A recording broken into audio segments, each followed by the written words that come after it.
Obviously, 3 more exciting sessions to come. In just a moment, you'll be learning how to stand out in a competitive market for female talent. You'll be hearing a perspective from, as I said earlier, the employer, the university, and the candidate.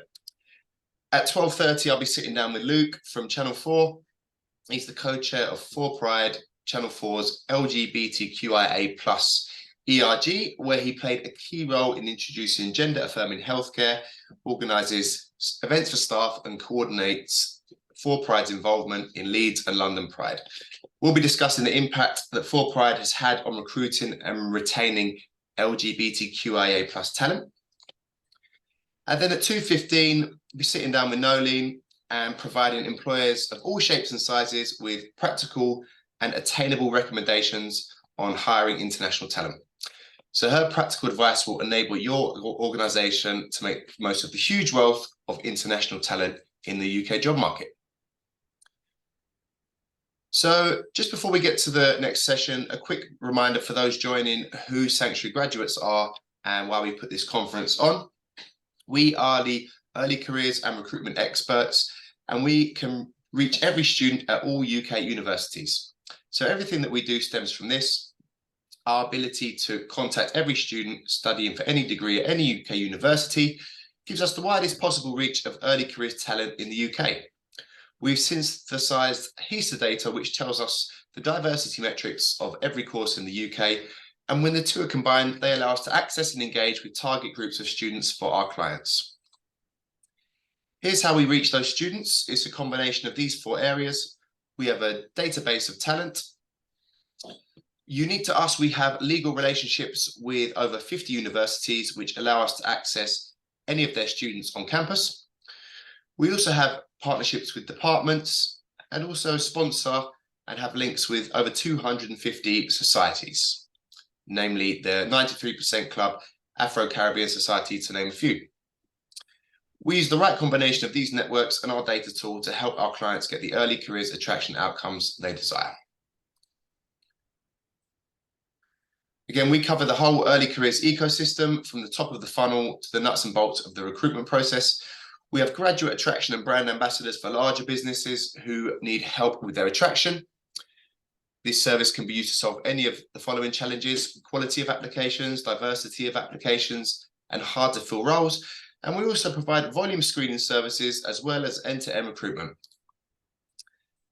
We offer 3 attraction solutions: bespoke email marketing to your target demographic, in-person events, and on-campus brand ambassadors, all 3 of which are designed to help you get the early careers hiring outcomes you're after or solve any challenges that you might have.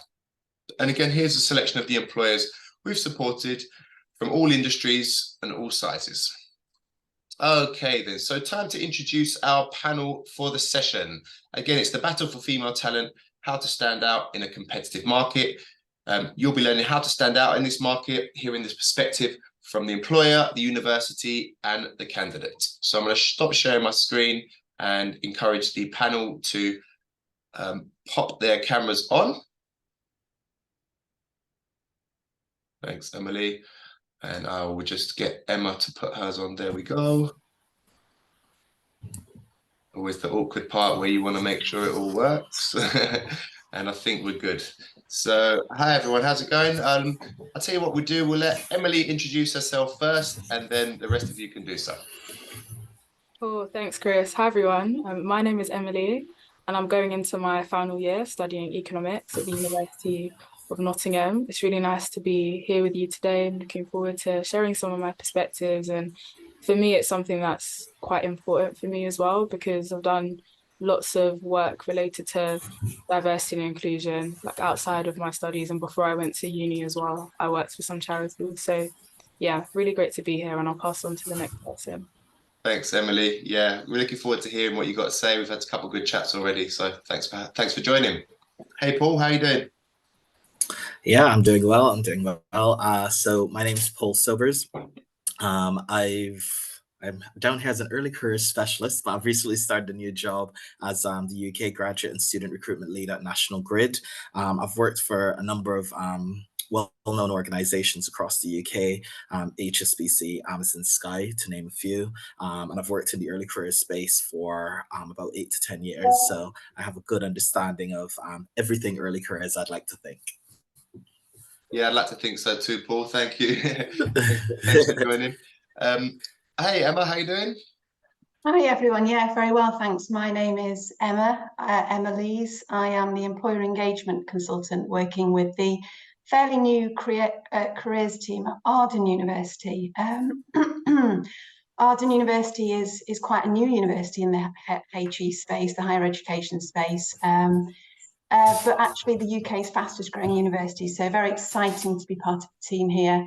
We have just under 27,000 students and we are situated all over the UK. Very, very few international students at this point in time, mostly UK-based students working out of our London, Birmingham, Manchester and Leeds study centres. So a little bit about me. I have worked here 18 months. I'm the Employer Engagement Consultant, so work lots and lots with graduate recruiters, do tons of events, lots of engagement. Prior to that, worked in recruitment consultancy. I'm really passionate about recruitment and talent. I love it. Gives me a real buzz, and massively passionate about diversity as well. 90% of our students have a widening participation marker, so that could be ethnicity, age, social deprivation index, so big social mobility thing going on here, and over 60% are BAME. So great to be partnering with Sanctuary graduates today and love working with you. Thank you. Thanks, Emma. Yeah, pleased to have you on board and representing a university that is very much up and coming and growing and that we're doing good work with as well. So yeah, we've got a great panel today and looking forward to getting into it. So yeah, I guess what we'll do is we'll just get straight into the questions really. What we'll do, we're going to cover 3 main areas really, which are all different parts of the journey, both for the employer and the candidate, obviously. So to start with, we'll look at the attraction side of things, ask a few questions there. Then we'll look at the candidate management, the actual recruitment experience and stuff like that. And then finally, we'll talk a little bit about onboarding and actually, once the candidate turns into an employee and what we should be doing there in order to give the best experience. And I think, like a lot of these sessions today, this is looking at women, right? Female talent, but I think there's so much intersectionality in all the conversations that we're having that a lot of the learning that you take away can be applied to whatever group or groups you feel that you need to. Okay, so the conversation may veer in a little snake from time to time, and I'm fine with that as well. Okay, cool. So let's start with Paul then, just to set the scene a little bit. Paul, can you tell us why it's so important to attract women and how you've done it in the past and potentially in the future as well?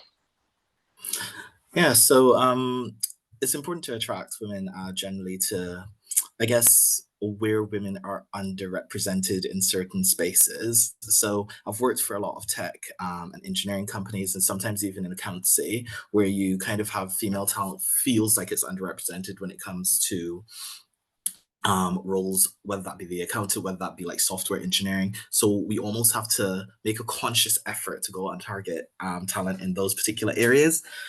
So what I have done in the past is, while I was at one of the accountancy firms I worked for, we created specific streams for women. So it was more like insight programs for women to come on to do these programs. So it was first year insights. We did one for Black Heritage and we did one for also female talent.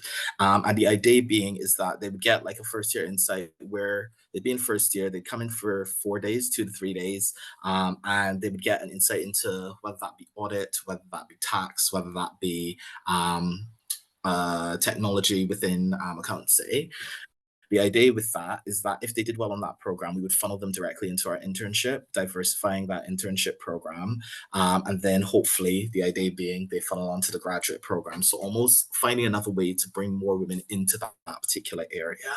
The other thing that I've seen done in the past is sometimes with some of the application and assessment processes that candidates have to go through when they're going through the process, for whatever reason, there was this big thing that women weren't as good at the technology side of stuff. So and I don't know where this has come from. This has just been one of those things that has popped up. So what we did in organizations that I've done in the past is we offered like extra support throughout the application process. And this wasn't just for women, we would offer it to everybody. So it was a bit of a fair process. But the idea was that hopefully some of these women would come on to any of these application support and get an idea of what it was actually like. We created like fun, different things that you could actually do to get understand. So we would bring up like a type of problem that you would have, and we would literally go through it step by step. We would get them to answer it as well, but we would go through it step by step in terms of what we would expect and how you would get to that particular answer. The idea being that when they go to do the real thing, they have an idea of what they can actually be going into and how to actually pass that particular part of the process. So it's two kind of things that we did there. I would say in the school space, because I know we're talking about generally right across the board, in the school space, I've also done programs where I have targeted female schools right across the country, because obviously we sometimes know that males are going to apply, but we target those female schools. So we are getting into those schools, telling them about the opportunities that they may not have heard about and may not have actually considered, so that they kind of apply to those opportunities as well. Going forward, I've had question marks around like if the particular targeted kind of insights, if women actually like those versus not liking those. Sometimes they feel like they're being othered, for lack of a better term, that it's like, oh, well, why are we running this program for them when we could be doing it quite broad scale? So my thing would be more working with networks kind of going forward, those female support networks at universities, schools, whether that be partnerships that we work with as well that can actually target those women as well, just to come along to anything that we're going to be putting on. So they're getting the insights just as much as everybody else. I hope that answers the question. Yeah, it does, Paul. It does, and it even answers the potential follow-up question I had. So thanks so much for that. Brilliant, thanks. Great start, Paul. So Emma, we'll come on to yourselves now, really. So obviously, great to get a unique perspective from the university side of things. So can you tell the audience today a little bit about how universities can help organisations attract women? Yeah, certainly. I mean, first of all, I'd like to just tie in with what Paul was saying before, and I think he hit the nail on the head. I think engaging with female talent starts in schools. Just taking my daughter as an example, I can see by year 8, she's starting to get a little bit turned off from STEM or tech, maybe the chemistry with a teacher, for example. But I do think that employers need to be getting themselves into schools, engaging with the careers leads there, and really sending role models into schools to sort of engage really early talent, really early female talent, and kind of having these sort of more interactive sessions to sort of showcase these role models to females. But I'm here to talk about uni, so I wanted to offer a bit of advice from my perspective on universities. So, I mean, I say the obvious one, how to engage with female talent, would be obviously to capitalise on the theme days, things like International Women's Day. It's dead obvious that, really, but other themes like that, and not necessarily on that day, flex it around it a bit, because that is such a busy time, but do tie in with those types of themes. I would also say don't be afraid to focus on female-only events. I think they're really powerful. I think that females feel a lot more empowered and confident to attend an event that's got a targeted message to them. You know, a good example of this in the space at the moment is the STEM Women Grad Careers events, which are happening all over the country. I think that their marketing is spot on. You know, it's focused at women, but also men are welcome to attend. I think if I was a lady and I was studying a STEM degree at university, I would feel less intimidated about going to those sorts of events. So that kind of women-only type event, I'd definitely say go for that. The next thing really would be to have like a really tailored strategic marketing plan. Think about the imagery that you're using on your socials. You know, make sure that there's diversity demonstrated in the images, female role models in the images. Don't just look either at Gen Z. You know, I know that we're talking a lot about Gen Z, but here at Arden, for example, the average age of our student is 30. So for them to see a 21-year-old in an image on your marketing isn't massively inclusive. So have a think about that as well. But I think it's really interesting to tie in with what Selena was talking about in the previous session, talking about how important culture is. And I think culture needs to kind of resonate through your marketing. It has to be authentic as well. There's no point having some slides with some ethnic faces on, or females, if that isn't a true representation of your workforce. So I think authenticity is really important. Are you reflected well on Glassdoor? I mean, you have to think about female students. They're forensically examining your website. They're looking at Glassdoor, at your reviews. They're trying to ascertain what your culture fit is. So really think about all of this in your marketing. Look at the wider marketing plan. And then I think the next thing is really about having a really, really good, solid relationship with different university careers teams. We're a new player in the HE sector. I spend a lot of time building brand awareness of who Arden is. I find a lot of graduate recruiters tend to work with the same universities. They have brand ambassadors on the same campus. They tend to do the same careers events year in, year out. And I think it's really important to realise that female talent is absolutely everywhere. So actually break the mould and look outside of who you're working with. Flex it, be innovative, be groundbreaking, look outside of just working with the same old talent pools. So that's been truly diverse as well. And I think as well, thinking about the social channels that the females are engaging with. I mean, TikTok is a big one for Gen Z. We've talked about this before, just going back to what Sam Morley said in the last Sanctuary Graduates Conference. She was talking about trying to get personalised videos where you're actually addressing females and giving that to the university, a short, snappy video. I think that sort of bite-sized marketing is very, very appealing, and it's very targeted to females and shouts out to them.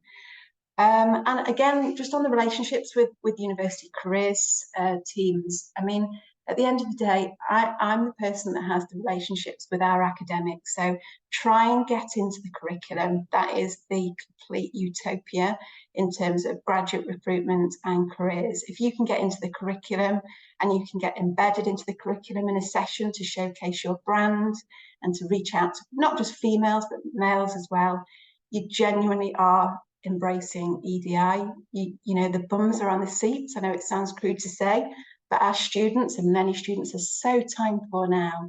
If you can get into the curriculum, I would say work with your university teams to get into the curriculum if you can. And lastly, I would say, and this works very well with my public sector relationships, they really do shout out about female-friendly benefits. It's a little bit cliche, but if you think about Gen Y, age 25 to 40 now, they're really interested in knowing things like adoption leave, maternity leave, career changes, job shares. I mean, goodness me, who shouts about job shares? Not many graduate recruiters. So if that's something that you consider, that could be a real new fresh pool of talent, female talent. So, if you do have amazing maternity leave or adoption leave or childcare vouchers, job shares, hybrid working, do sort of market that via the universities, because the public sector do that really, really well. And I understand why, it's often a commercial thing and they can offer more flexibility. But I think they would be my top tips really from a university perspective. Love it, Emma. So much good stuff there. Thanks so much. Yeah, I guess so many points to pick from there, and hopefully people are, writing their notes away. But yeah, in terms of the events, they've worked really well for us in the past. We've delivered some really good sort of women-only events and various other bits that we can touch on a little bit later. And again, yeah, the relationships we have with the non-traditional, non-Russell Group unis, it's nothing against the Russell Group unis. I used to work for one, but it's opening it up, isn't it? And actually being able to target those. So yeah, anything events and non-Russell Group, yeah, drop me a line if you want to learn more. Emily, we'll come to you now. So some really great stuff already. What is important for you when looking for an organisation? Big question. Yeah, sure. I think what's important for me, I think definitely links to some of the things that have already been mentioned. I think a lot of the time I have been attracted to companies where they have come in to do a session at university, for example. And I definitely agree with the point of like starting as early as possible as well, because like when I was in school, like towards maybe the second half of my sixth form journey, especially, like starting to look at like insight days and things like that. So companies where I did find they were doing diversity events for women or social mobility, like that was definitely something that attracted me. And all these things like lend itself to a company's culture. Like if you see that a company is investing in doing diversity events and really doing a lot of outreach, like that says to me that it's likely to be a company that has a better culture. And I think it's really important for me to be able to, I think for me to be able to actually speak to people as well that work at a company, because there's only so much you can figure out from a website. So when I've actually been able to like personally experience a company's culture in some way, whether that's through an event or through speaking to someone who works there through word of mouth, that's definitely a big thing. And if I see that they're quite active in having different communities within the workforce for different groups, or if like volunteering is a really big thing at a company, like that's definitely important. I think another thing is definitely learning and development opportunities, because I think especially when you're early on in your career journey, you want to learn as much as possible. And I think for a lot of people, they're not necessarily sure if they want to do one thing for the whole of their career. I think my generation definitely value variety more. So being able to learn a wide range of things, both soft and hard skills, that that can be useful for you later on is really important. And also having a variety of opportunities as well, because I think sometimes you might really like a company, but maybe after a certain point you feel like you've outgrown a role, but you still want to stay within there. So feeling like there are options of going to another department in the future, or potentially like moving to another office, that can be something that's quite exciting. And even if you don't go on and do that, I think it's really nice to have the option, at least for me personally, because I really like value like freedom of choice as well. I think it's quite important. And because I'm still at a stage where I'm very, very much like an open-minded person as well. So I think another thing that's really useful is if I see that a company just has like lots of information about the different roles available and what they entail as well, but just having more information just it just gives you more peace of mind when you're applying to something as well, and makes you more sure that it's something that you could potentially make a successful application for. Brilliant, Emily. Thank you so much. So many great points. If anyone has any questions for any of the panelists, please do pop them in the chat throughout, or ask them at the end, and I'll try and get questions to everybody, at least one or two. Okay, so just before we move on to the next round of questions, I just wanted to bring in my colleague Lorona, who's just going to give you a little bit more insight into the attraction side of things and just stuff you can do as an organization. Hey, Lorona. Hi, Chris. How are you? Yeah, I'm good, thanks. You're in smoothly. That's good. So I'm just going to share the screen. Can you see that, Lorena? Yeah. Cool. Here we go. Lovely. So it's great to meet you all, and it's lovely to be here today. So my name's Lorona, and I'm a senior associate within the digital attraction team at Sanctuary Graduates. So I've worked on numerous campaigns throughout my time here, with many of them having goals to really increase gender diversity and female hires into their business.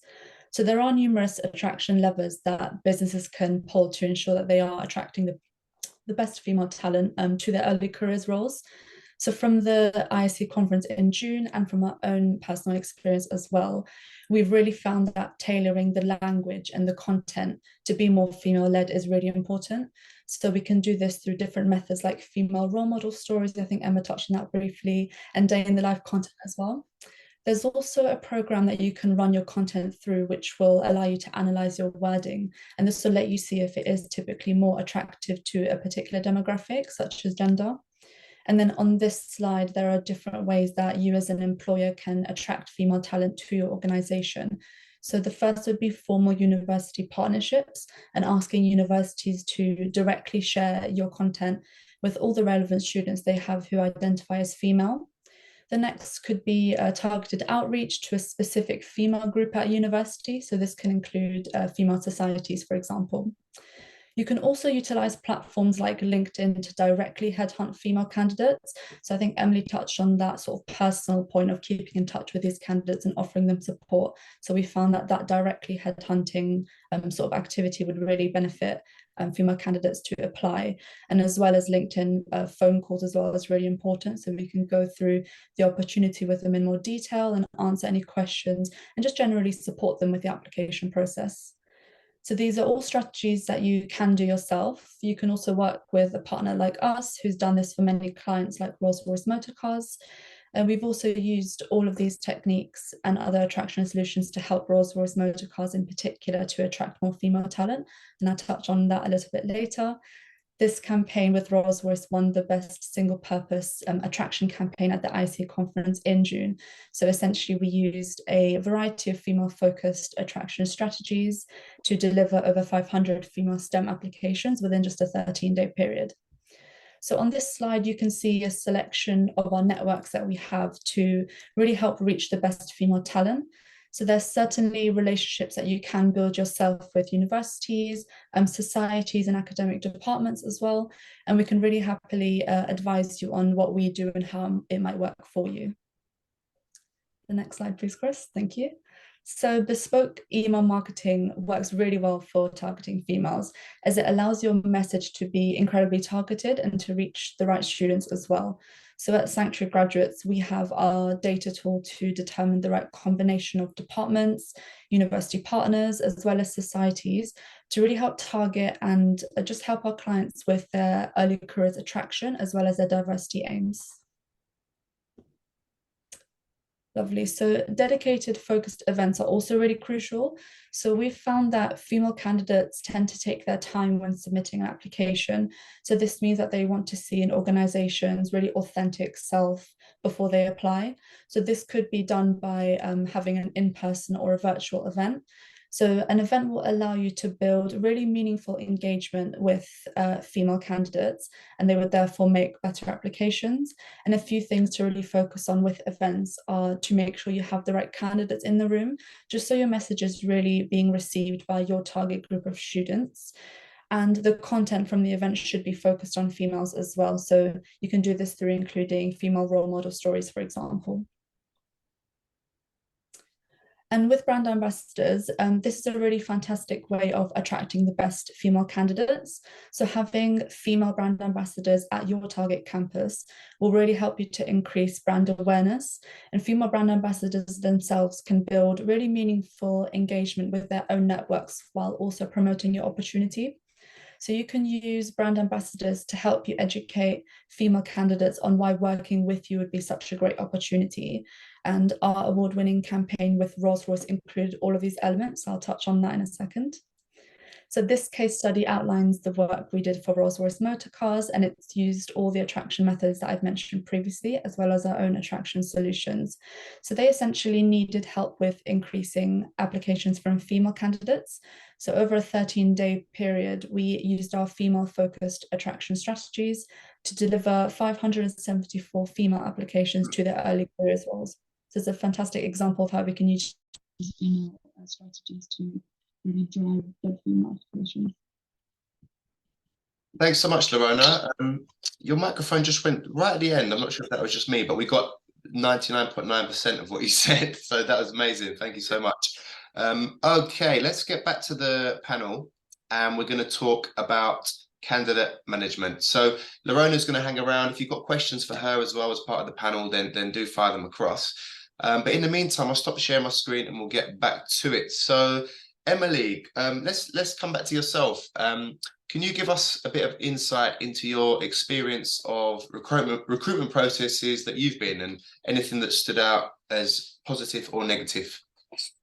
Yeah, sure. Like in my first year of university, especially, I did lots of applications for Spring Week programs, and I think one thing that can be quite frustrating is honestly just the timing when it comes to recruitment processes. And I don't necessarily mean like how lengthy they can be, because I understand that like as an employee, you might want to test different things. But what I found sometimes, especially studying economics, which is just a super busy course and very intense, like sometimes if you find out that you've got an interview for something or an assessment center with very short notice, especially if it's like something that you have to travel for as well, that can just completely put someone off going, because there's just a lot going on. And then you get lots of people who also work part-time at uni and have other commitments as well.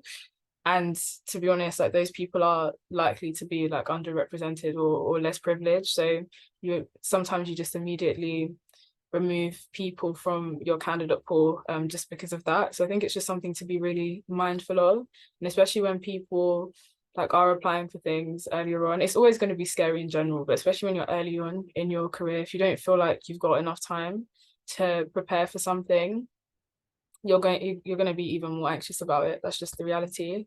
So that's something I've seen I think could definitely be improved, and I found that I've really appreciated it when I have had more time. And even if I haven't had exact dates for stuff, like just knowing a rough timeline of how the application process works, so that I can mentally prepare and know that around this time I'm going to have an assessment center or an interview, etc.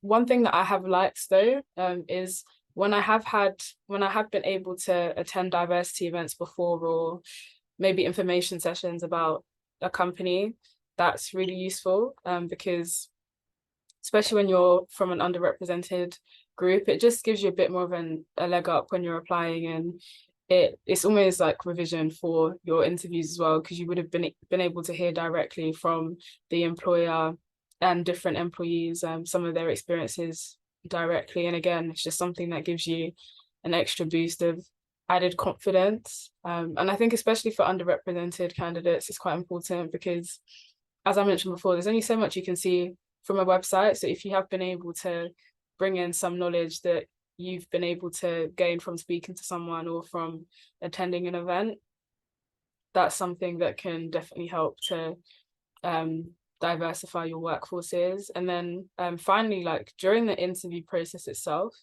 like because as much as when you're a candidate, you are trying to show your best self to the company and they're assessing you, I think it's also important to be assessing the company.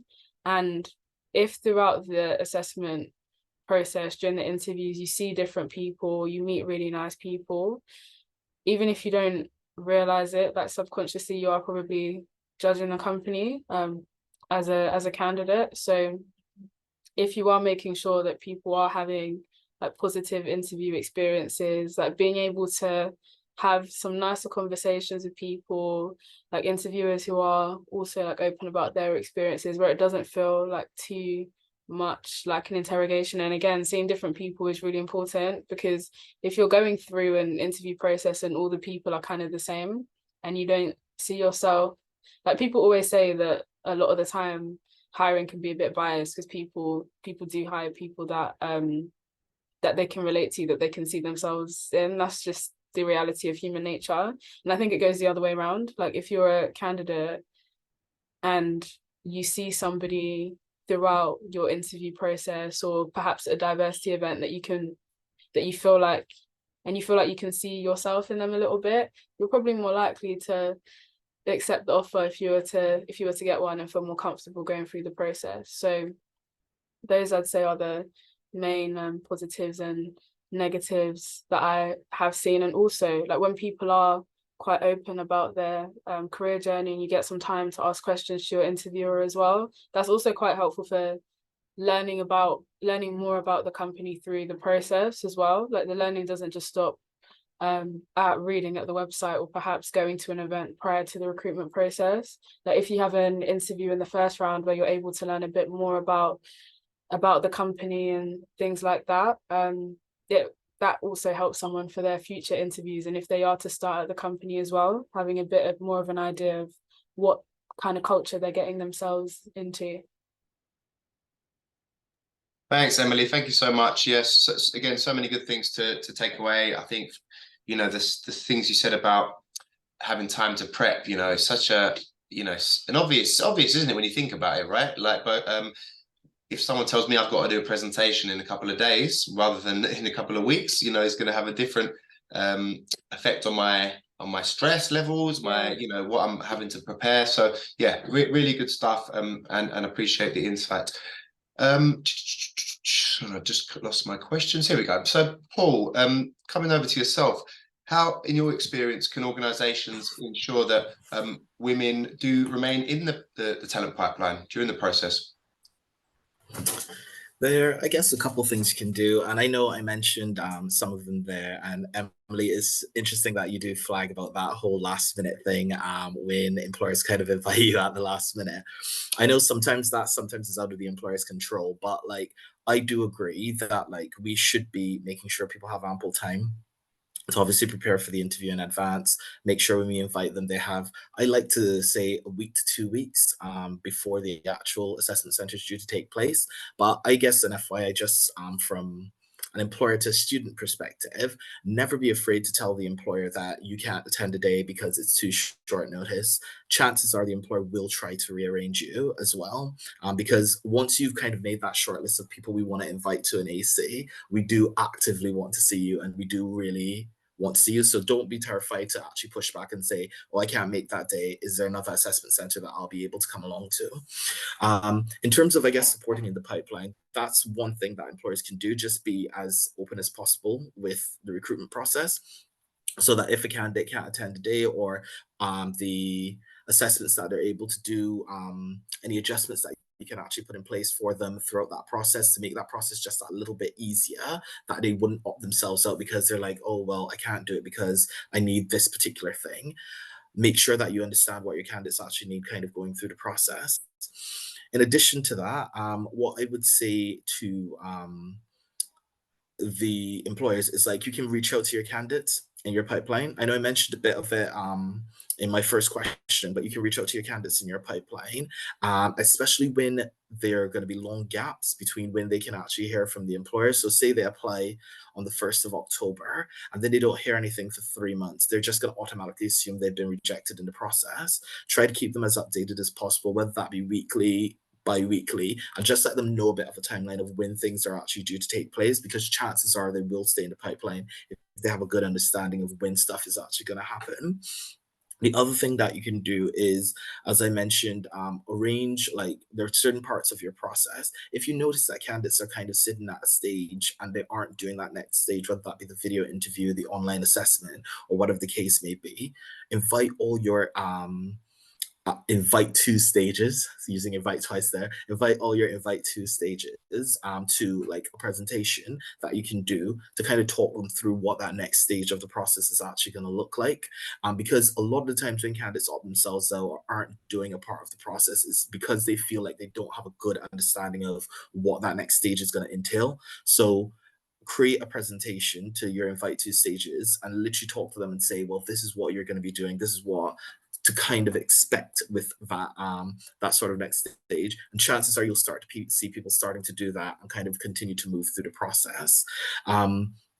I would say, like, with the assessment center stage, I think a lot of candidates get to that stage and they're quite daunted by what an assessment center is due to entail. A lot of candidates might not have attended an assessment center in the past, so that could be their first experience with doing that. A lot of what you can do to negate a lot of those nerves is, at the beginning of, even before they come to the assessment center, arrange a briefing call with them and kind of go through like what, and you don't have to tell them the exact answers of what they're going to have to say, but tell them what those exercises are going to entail. Because what you tell them what the exercises are going to entail is not telling them the answer. It's just, it puts their mind at rest in terms of what I'm actually going to be doing on the day, how many people are going to be there on the day alongside me at this assessment center, because that could be daunting for some people as well. And then on the actual day of the assessment center, allocate some time at the beginning of the day to say, do you have any other questions that you haven't been able to ask and you're still a little bit unsure about? Ask them those questions now so they can actually feel, oh, I'm going into that day with confidence. And then I guess the final thing that I like to do at the assessment center stage as well. I know you're on the day and you're in it, but to kind of negate those nerves a little bit, I always try to put some sort of networking session in on the day.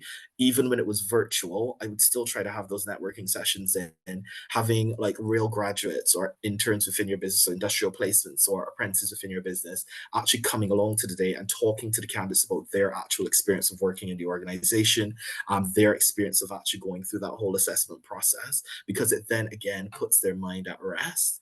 And then I guess a bit of advice, I guess, for candidates on that flip side of it is, when you come to those assessment centers, just remember that as an employer, we are actually trying to we want to fill all of our vacancies as quickly as possible. We're not trying to catch you out in any way. We're not trying to put you off in any way. We want you to actually pass the assessment center. So any questions that you have throughout the day, nerves, you can ask anybody.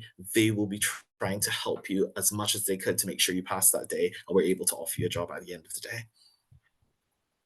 Brilliant, Paul. Yeah. So many good bits. I'm going to move straight on to the next question, because we've got plenty of good stuff still to come. But yeah, anyone with Q&As, please do pop them in.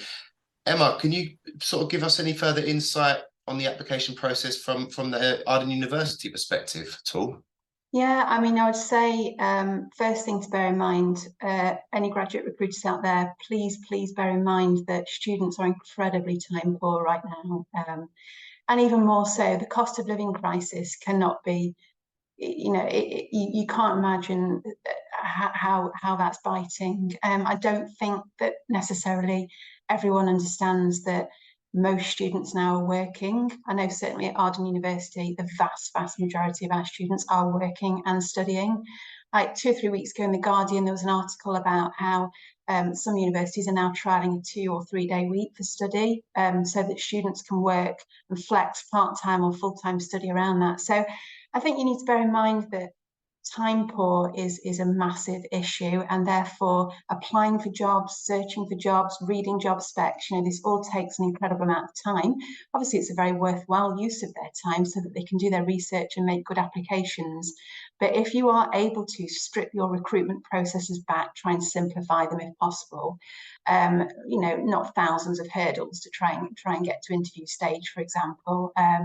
If you're really wanting to reach a diverse talent pool, try and make things as least intimidating as possible. I mean, to coin Emily's vocabulary, scary. I heard her say the word scary and anxious. I think a lot of students feel very anxious about assessment centres, particularly from a WP background.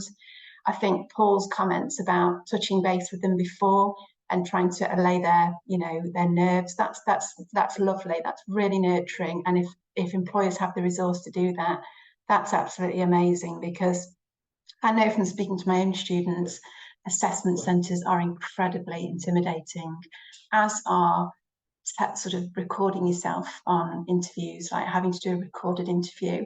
I spoke to a graduate recruiter fairly recently who removed that from the process, and then their applications shot up because so many people were just dropping out, having to record their answers on an interview on a tape, so not tape but digitally.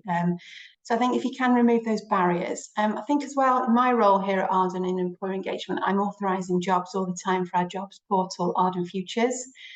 And I have to say, I look at these jobs and often I can't work out what the heck they're doing. I look at them, they're very fluffy. Some of the job specs, what's this job doing? What is the person spec for this? It tends to sort of have the standard diversity sentence and, this is what we do and visit our website. But, actually, what is the job doing? What are you looking for in a person? It's not always obvious what degree you're looking for. I know that about 90% of graduate recruiters are degree agnostic, so they don't look for a specific degree, but that's not always obvious from looking at the job spec, believe it or not. So really going back to basics and looking at the way, a punchy job spec, a punchy person spec, as some spiel about, about your organisation, just keep it succinct. Students are very, very time poor. And I want to give an example of an employer I'm working with at the moment, and I think this is fantastic. I'm doing an event with them soon. And basically, they've offered a guaranteed interview to any students that attend this event and meet their eligibility criteria. And I know that's hard to do, especially if you're a big multinational, you haven't got the resource, where you get thousands of applications and you can't offer that. But I think that's a really, really attractive proposition from a student or graduate perspective. Okay, I'll go along to this event, I'll learn what you're going to do. If I like the sound of it and I meet your eligibility, if I click on this URL, you are guaranteeing me an interview. And I think that's an amazing opportunity, quite groundbreaking, really. And I think that that particularly helps students from WP backgrounds. You know, it's interview practice. If you don't have that cultural capital and know how to hold and behave yourself in an interview, then that could be an amazing opportunity for you. That could be the glint that you need to get into a fantastic graduate management training scheme. So I really admire that organisation for doing that, and I embrace that, and I hope that more employers are able to do that. And I just wanted to touch as well on retention, because I read in an ISE report fairly recently that you know, retention is an issue, particularly with women students, and particularly with ethnic minorities as well. So I think that, you know, I think you need to be looking at what, obviously, once you've got your graduates in situ, how do you keep hold of them? And I think it's all about having these networks, you know, LGBTQ networks, female networks, BAME networks. You know, once you're in situ and you're working, you're in your early career, it's sort of feeling like you belong, having somewhere like a, you know, in the previous session, they were talking about psychological safe space. It's having that feeling when you're working somewhere that will improve retention. So having those networks in place, not just talking about having them in place, but actually having them in place and making sure that they're working properly. So I think that retention piece is really interesting. And also offering like a buddy or a mentor scheme. I think that's really important once you're in situ in a graduate role, to have somebody that you can go to once a month and perhaps share a coffee with and talk to them and have a buddy or a mentor within the organisation. And finally, and this is a big bugbear of mine, but please avoid putting things like you will be studying at a top UK university on your job adverts, because that is incredibly not inclusive. I appreciate you may have high academic standards and I applaud that, great, but just be really mindful of your vocabulary. And we welcome blind recruitment processes as well, where actually you are judging talent on, you know, how they're putting together their personal statement, their qualification, not necessarily the school that they went to or the university that they went to. So I will get off my soapbox on that point, but thank you very much. Thanks, Emma. Yeah, your passion shines through, and I'm sure you could speak about it for longer, for sure. So appreciate that. Loads of good stuff. Really quickly, before I move on to the last section, I just wanted to share a few things that we at Sanctuary Graduates do that have been touched on already, really, but some really important stuff. So I know Emily touched on it, feeling that there can be a bit of bias. I think we and many others follow a standardized screening process to, you know, remove that bias as much as possible. Candidate nurturing, so like Paul said, getting in touch with people throughout the process, checking in and not just letting them fall by the wayside. Having diverse people on the screening panel itself, gender neutral language, all of this stuff that we practice and can help support with. So do drop me a line if you want to learn a bit more about how we do things and how we might be able to help you. Now, just going to move, in the interest of time, I'm going to come to Emily now, because what we're going to do, we've got about 10 minutes and I want to get to a couple of questions. We're going to talk a bit about onboarding. So Emily, as a candidate, people really want to hear what you've got to say, particularly around your experience as a woman in your organization. So what advice would you give to employers out there about how they should be doing things? Yeah, sure. I think really early on, a lot of the time when you're at firms, like you're going to have D&I training at some point when you start. Like for the internship I did this summer, I definitely had that. And for even like short insight programs I've done before, I've had D&I sessions as well. And you're always going to have people from a variety of different backgrounds. And to be honest, I found that sometimes that D&I training isn't that great. And I don't feel like it helps to cultivate a better environment in the office. So I think perhaps maybe having D&I training that is more situation based. I think sometimes with D&I training, what happens is you just get told things that are really obvious, that you should know that you shouldn't make a comment that is just like plain and outright offensive. But one thing that happens a lot especially with women in the office, and in environments that are more male dominated, is you might be in a situation where you're in a meeting and a woman wants to say something, but it's just really hard for them to, or you find people talking over her and things like this. So I think actually focusing D&I training on being more situation based and letting people know that some of the things that happen that make people feel uncomfortable are actually the things that are really small, that are more likely to happen on a day-to-day basis than somebody making a comment that is inappropriate.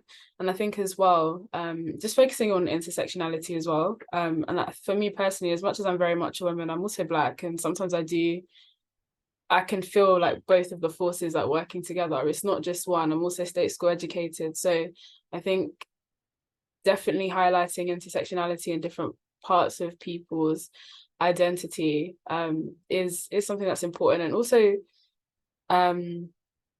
And also because like sometimes if you don't, you might not even like feel completely at ease in whichever group you're in. Like I'm not necessarily, like if I go to an event for Black employees and there are barely any women there, or if I go to an event for women and there are barely any Black women or people of color, that I'm going to feel uncomfortable. So just thinking about how diversity is just something that is really, really broad, and considering how like the different parts of people's identity can work together and create really unique experiences for people in the workplace. I think that is something that's important, and platforming people who are willing to talk about their experience as well, because I think sometimes it's just something that's a bit of a taboo topic, but there are, especially like leaders in organizations, I think a lot of the time they are more inclined to be able to talk about some of these things with confidence. So actually allowing these people to share their experience as well, because if you do want to attract students who are outside the company, I think the important thing is actually like you can't showcase a good culture if you don't have one. So you actually have to work on creating that internally, and I do feel like it does show to people on the outside, like looking in. So yeah, definitely focusing on trying to cultivate a good culture from the inside, having more conversations, because I think diversity and inclusion, it is something that can be a bit uncomfortable to talk about, because the reality is like people feel uncomfortable thinking about some of the privileges that they have sometimes. So the more that you make it more commonplace to have these conversations in the office, the less taboo it becomes, the more you have it become more of a collective effort as well, because you need it to be an effort from like recruitment, for example, trying to get more diverse talent in, but at some point you're going to want these people to stay in the company as well. So really thinking about how you can start creating more inclusive environments from onboarding onwards, is just making these conversations something that isn't just a one-off thing.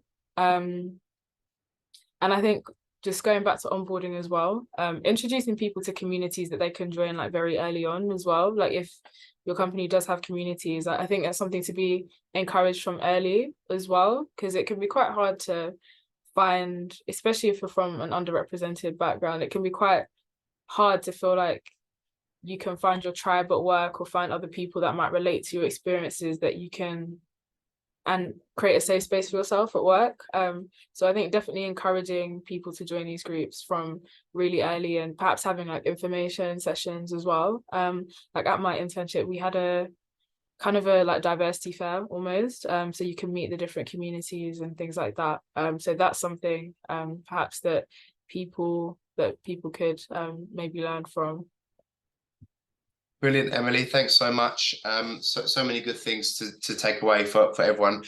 We've got 5 minutes left, so I'm going to go straight to the audience questions now. I'll finish there and try and get to a couple of these.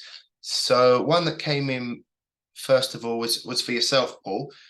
So it's around women not performing as well as men in certain parts of the recruiting process. So in that instance, what exactly did you implement to support the women in the pipelines, and did it increase pass-through rates for women eventually?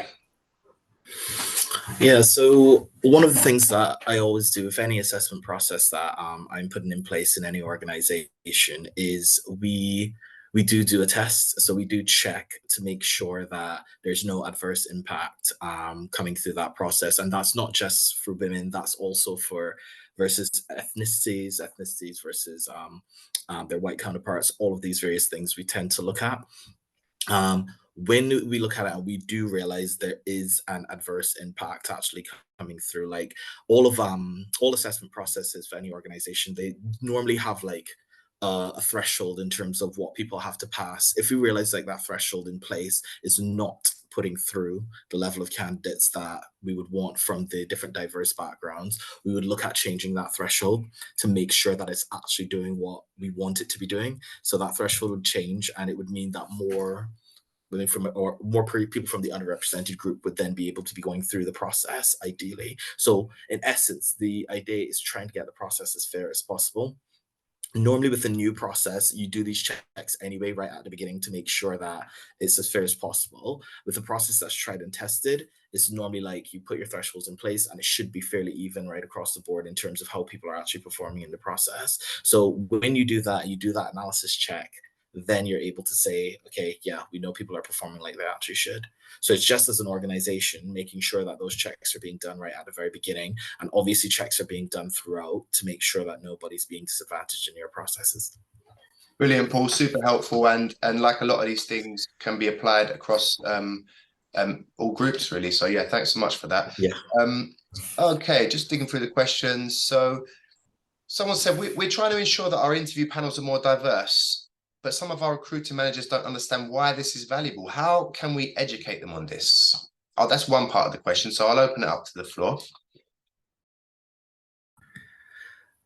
I would always say, like Emily has mentioned already, or candidates, people nature, they like to see people that look like them on those interview panels in the organizations that they're going to be going into. I was going to talk a lot about like when people get into the organization, when you're buddying them up with people, making sure the buddies align accordingly. Because if a candidate comes in and they don't feel like they're represented here, they're not going to stay anyway.